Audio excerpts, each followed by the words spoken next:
Die toerismebedryf was verlede jaar goed op dreef, maar dit laat 'n mens wonder wat die vooruitsig vir 2026 is. Die toerismekenner Esmerie Meiburg kuier vanoggend saam om te vertel hoe dit tans in Suid-Afrika lyk, watter groeigeleenthede bestaan en waarom dit so belangrik vir die land is. Esmerie, baie welkom terug. Baie dankie Elsa, goeiemôre. Kan jy glo ons is al Goed, hoe sê jy die huidige die tyd vlieg? Ekskuus, ek het jou nie rede geval sê net weer. Ja, ek sê ek sal so verbaas as ons al klaar einde Januarie tyd vlieg.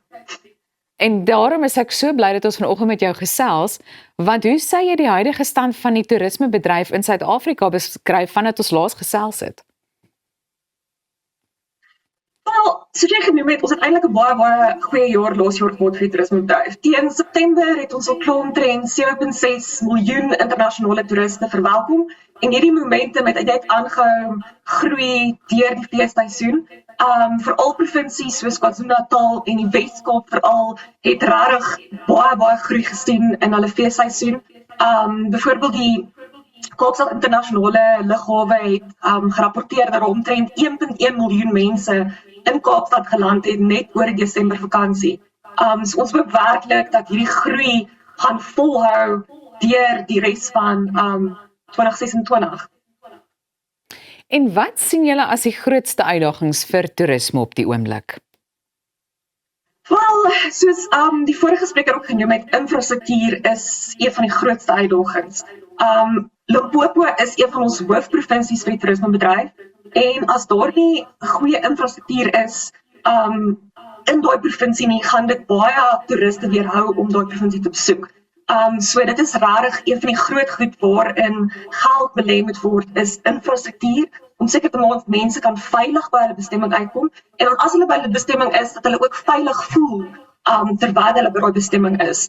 So dit is definitief die grootste uitdaging. 'n Groot ding wat ons laas jaar, of wat die toerismebedryf laas jaar in plek gestel het, was 'n ETA. By die G20 of die G20 het hulle 'n nuwe, hulle noem dit Electronic Travel Authorization. So wat dit beteken dit is, as jy wil aansoek doen vir 'n visa om Suid-Afrika toe te kom, in plaas daarvan dat jy nou na die ambassade toe gaan of die agentskap en jy vul 1000 vorms in, gebeur alles nou elektronies. So hierdie is 'n nuwe proses wat ons in plek gestel het, of wat die toerismebedryf in plek gestel het, sodat mense wat Suid-Afrika wil besoek, baie makliker 'n visa kan kry en baie geriefliker alles aanlyn kan doen. So dit is 'n positiewe stap definitief hierdie jaar om daai momentum en daai groei vol te bou. Goed, Esmerie, sporttoerisme is wêreldwyd aan die toeneem. Hoekom is dit so 'n belangrike nismark vir Suid-Afrika? Hieroor kan ek heeldag praat. Dit is my groot liefde is sporttoerisme en ek dink die groot rede daarvoor is sport bring mense bymekaar. Ons almal weet as die Springbokke speel, jy wil iewers gaan kyk en alles en daar is nou groot toetse wat Suid-Afrika toe kom van die Springbokke. Waar Nieu-Seeland kom, ander nasionale spanne gaan speel en hierdie bring duisende toeriste na ons land toe en wat lekker is, dit is buite seisoen. So in plaas daarvan dat mense nou net in feesseisoen kom, bring hierdie nou toeriste reg oor die jaar na ons land toe. Die lekker ding van sport is daar so groot verskeidenheid sport en sport soos fietsry en hardloop bring mense nou weer na ander dele van Suid-Afrika toe wat nie noodwendig altyd op hulle lys sal wees om te besoek nie.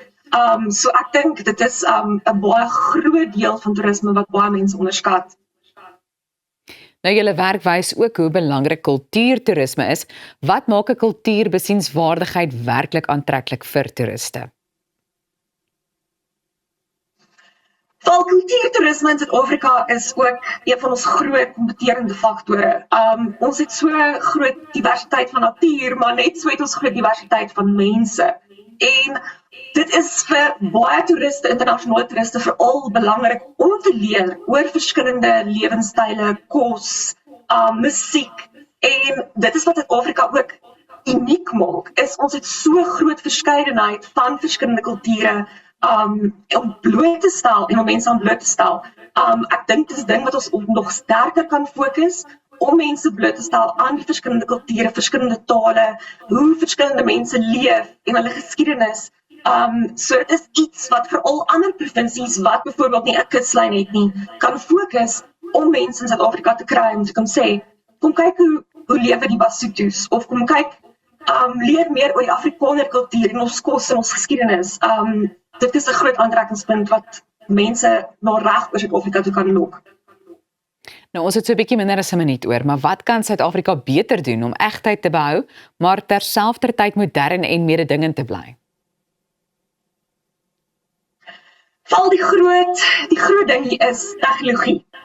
Ons moet ons regulasies en ons hoe ons besprekings doen en hoe ons bemark, dit moet oorbeweeg en gemoderniseer word. So dis die eerste stap om ons tegnologie aan boord te kry met ander groot internasionale bestemmings, maar ook om dit nie fake te maak nie, as ek die Engelse woord daarvan, om dit authentic te hou. Jy wil nie 'n kultuur adverteer wat jy voorgee. Ekskuus Esmerie, ek gaan jou daar in die rede met val, maar bly ingeskakel, ons is nou weer terug.